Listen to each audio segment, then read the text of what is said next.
Hey on this guys, and welcome back, and today we're looking at note blocks. Note blocks are basically how music is played in Minecraft, and they're really unique. Basically each note block can play a specific note, and the way that you adjust it is by right clicking the note block. Every time you right click a note block, it goes up by half a step. There's a really useful chart in the Minecraft wiki which shows you how many times you're going to have to hit a note block to get the desired note.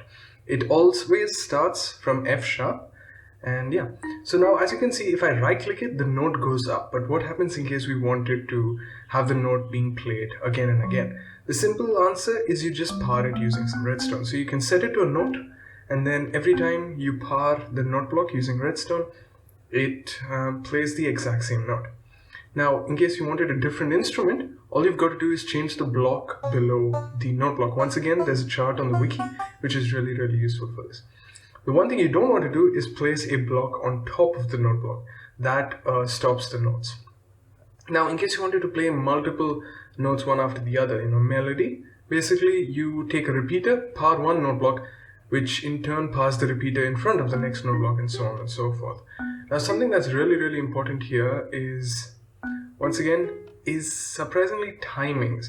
Every single repeater accounts for 4 ticks of delay, which is a maximum of 4 ticks of delay, each tick of delay being 1/10 of a second. So you really want to be careful with your counting and make sure that every single note block is being parred at the right time. Now, something really useful after just single note melodies is something called as a chord progression. A chord is when you play more than one note at the same time, and in Minecraft you can't really play 4 chord notes. The maximum you can do is 3 chord notes, which is most commonly used, because if you place a note block like this, it blocks the note block from actually playing a note.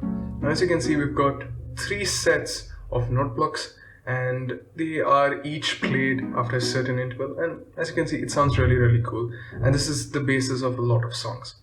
Now, what if you wanted to play the song again and again? The answer is simple. You just got to create a loop. So as you can see, we've got the repeaters which come back and feed back into the redstone that we started off with, and yeah, it just goes on and on in a cycle, and this is really simple. And yeah, and in case you want to stop it, you've just got to sort of break the connection. A simple way of doing it is placing a block over there and pulling it out once you stop. Once again, timings are very important. Now, something that's the problem with this is that it's pretty irritating. It's just the same thing being played over and over again. Now, in a song, you usually play the same set of notes a few times and then you change it. Now, that's what we're going to be looking at next. Alright, so the first thing we're going to be looking at is randomized chord progression changes. Sounds a bit weird, but basically over here we've got one chord progression, and here we've got the other chord progression. Basically what this does is that it randomly decides to play any one of these. And yeah, that gives a sense of randomness and makes the music slightly more listenable. So here we've got a dropper with a rail, which is a non-stackable item, and a shovel, which is the shovel is the non-stackable item, by mistake. So the dropper puts items into the hopper feeds it back, but then over here we've got a comparator which takes the output. Now, it first passes that repeater, but in case it's a signal strength of 3, meaning it's a non-stackable item, the wooden shovel, that is, the signal strength of 3 basically goes all the way around past this repeater, which in turn locks this repeater for the left side, but instead passes the other chord progression. So let's have a quick look at that. You can see that the repeater just got locked and it played the other end.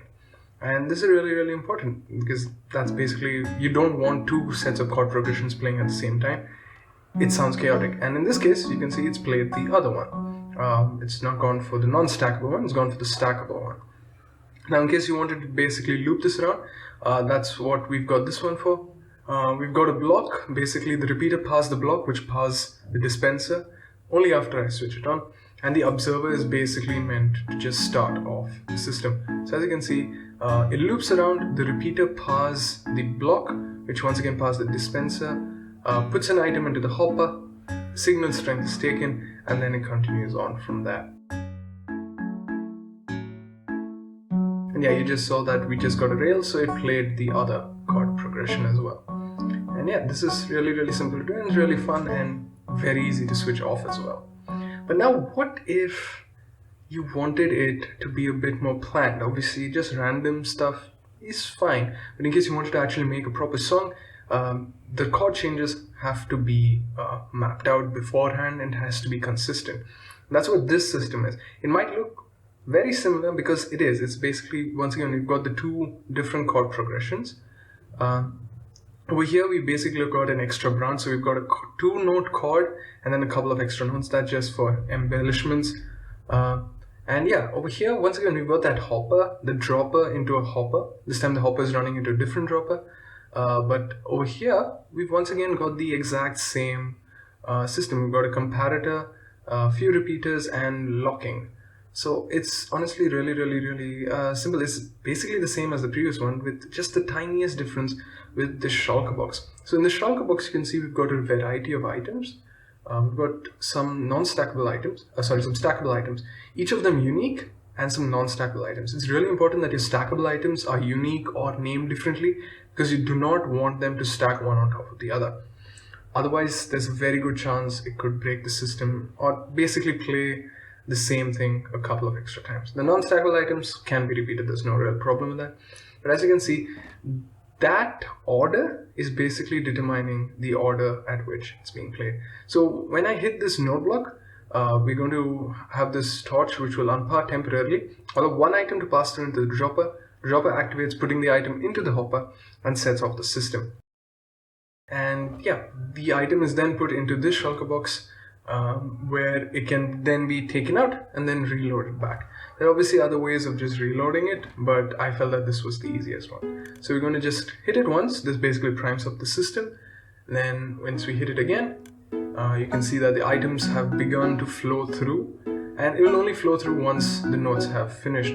So you can see we've got a non-stackable, a stackable item, non-stackable, so it'll go the other way. And yeah, it's really simple, and all the items just, that's how it basically plays out. And you can see the loop working. Basically the loop comes back and unpowers the torch, allowing an item to pass through. And yeah, you can see that it's being ordered back in the perfect order.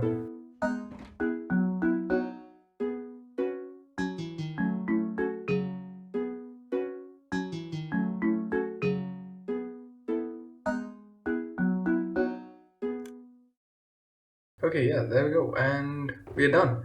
Now, in case you wanted to run this again, all you got to do is just take this shulker box out and replace it with this shulker box. Put the empty shulker box down and put the filled shulker box on top. In case you wanted a different order, you can just swap things around. It'll just change the order in which the chord progressions are played. So yes guys, thanks for watching. This means guys, I'm out. So ciao for now. I shall see you in the next video.